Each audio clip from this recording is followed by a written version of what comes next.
Halo semuanya, perkenalkan nama saya Muhammad Tarifin Nagli dari Fakultas Keguruan dan Ilmu Pendidikan Program Studi PGSD. Jadi dibuatnya video ini untuk memenuhi tugas mata kuliah Psikologi Pendidikan yang diampu oleh Bapak Muhammad Zamri SPD MPSI. NIM saya 8622410013. Mari kita mulai videonya. Take it.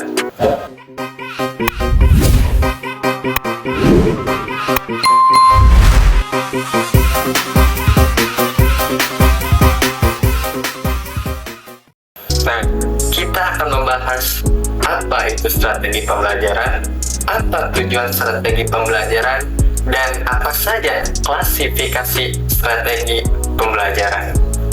Hal yang pertama, apa itu strategi pembelajaran? Strategi pembelajaran adalah strategi yang dirancang untuk mencapai tujuan pembelajaran, menyesuaikan metode, pendekatan, media yang berfokus kepada peserta didik. Strategi pembelajaran itu seperti rencana besar atau pendekatan umum yang dirancang oleh pendidik untuk mencapai tujuan pembelajaran tertentu. Ini bukan hanya sekadar metode mengajar, tapi lebih luas mencakup keseluruhan taktik dan cara bagaimana proses belajar mengajar akan dilaksanakan agar efektif dan efisien. Yang kedua, apa sih tujuan dari strategi pembelajaran? Strategi pembelajaran tujuannya ialah untuk meningkatkan pemahaman peserta didik, mendorong keaktifan peserta didik, mengakomodasi gaya belajar yang benar, dan juga mencapai hasil belajar yang optimal. Itu tujuan dari strategi pembelajaran. Jadi, banyak sekali tujuan dari strategi pembelajaran, seperti meningkatkan efektivitas pembelajaran, menyesuaikan dengan karakteristik siswa, mencapai tujuan pembelajaran yang spesifik, dan juga menumbuhkan keterampilan berpikir kritis dan juga kreatif. Sekarang kita akan membahas tentang yang namanya klasifikasi strategi pembelajaran. Terdapat 5 poin dalam klasifikasi strategi pembelajaran. Yang pertama yaitu adalah strategi ekspositori. Yang kedua ada yang namanya strategi inquiry. Dan yang ketiga ada yang namanya strategi interaktif. Dan kemudian yang keempat ialah strategi kooperatif. Yang terakhir ada yang namanya strategi kontekstual. Kita akan membahas tentang yang namanya klasifikasi strategi pembelajaran poin yang pertama, yaitu strategi pembelajaran ekspositori. Ekspositori tersebut berasal dari kata eksposisi. Jadi guru itu menjelaskan dengan sangat amat jelas, yang dimana guru itu dominan, penyampaiannya itu materi secara langsung. Agar apa? Agar si murid ini mengerti apa yang disampaikan, seperti ceramah dan juga presentasi. Itu adalah strategi dari pembelajaran ekspositori. Untuk langkah-langkahnya, pembelajaran ekspositori itu guru harus menarik perhatian siswa, mengaitkan dengan pengalaman atau pengetahuan sebelumnya.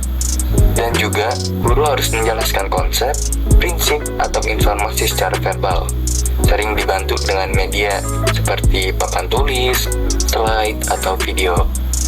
Untuk poin klasifikasi yang kedua, ada yang namanya strategi pembelajaran inquiry.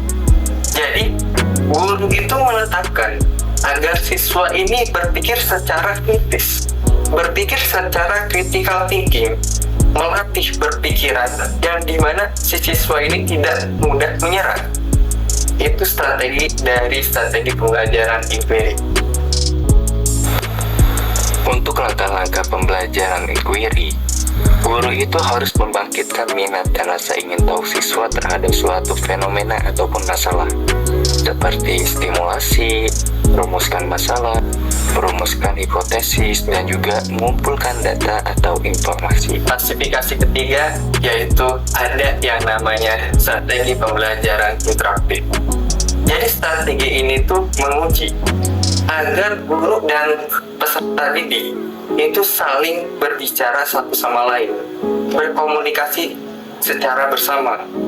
Jadi untuk membangun pemahaman yang bersama juga. Contohnya seperti diskusi kelompok dan juga tanya jawab antara guru dan juga peserta didik. Untuk pelaksanaan atau perencanaan pembelajaran strategi interaktif, guru harus menentukan tujuan pembelajaran yang jelas dan juga spesifik. Melaksanakan aktivitas interaktif, membagi peserta didik ke dalam kelompok kecil atau secara berpasang-pasangan. Berikan tugas kolaboratif seperti studi kasus, proyek mini, ataupun debat antar sesama. Untuk klasifikasi yang selanjutnya, yaitu ada yang namanya strategi pembelajaran kooperatif, yang dimana peserta didik itu dibagi menjadi beberapa kelompok. Agar apa? Agar peserta didik belajar untuk memahami antar sesama. Tujuannya untuk membangun pemahaman bersama juga. Pendidik harus tahu itu. Itulah strategi dari pembelajaran kooperatif. Langkah-langkah strategi pembelajaran kooperatif. Hal yang pertama harus merencanakan pembelajaran, menjelaskan tujuan dan aturan main, membentuk kelompok, atau memberikan tugas, kerjasama dalam kelompok, presentasi hasil, dan diskusi kelas. Strategi yang terakhir yaitu adalah strategi kontekstual, yang dimana pendidik memberikan atau mengaitkan materi dengan kehidupan nyata. Agar apa? Agar meningkatkan relevansi dan juga motivasi peserta didik. Nah, untuk langkah-langkah strategi pembelajaran kontekstual, guru harus mengidentifikasi konteks yang nyata, membangun keterkaitan, melakukan penemuan, experience, organisasi pengetahuan, dan juga harus melatih berpikir kritis dan relatif. Sejatinya, strategi pembelajaran itu harus benar-benar diterapkan agar pembelajaran itu efektif dan juga menyenangkan, tidak memboringkan peserta didiknya, yang dimana peserta didik seringkali merasa bosan, merasa jenuh ketika belajar. Pendidik harus mengerti dan juga paham akan hal itu. Maka itulah dibuatlah sebuah strategi dalam pembelajaran. Mungkin hanya itu materi yang saya bawakan untuk mata kuliah psikologi pendidikan. Kurang lebihnya mohon maaf. Saya ucapkan terima kasih dan sampai jumpa.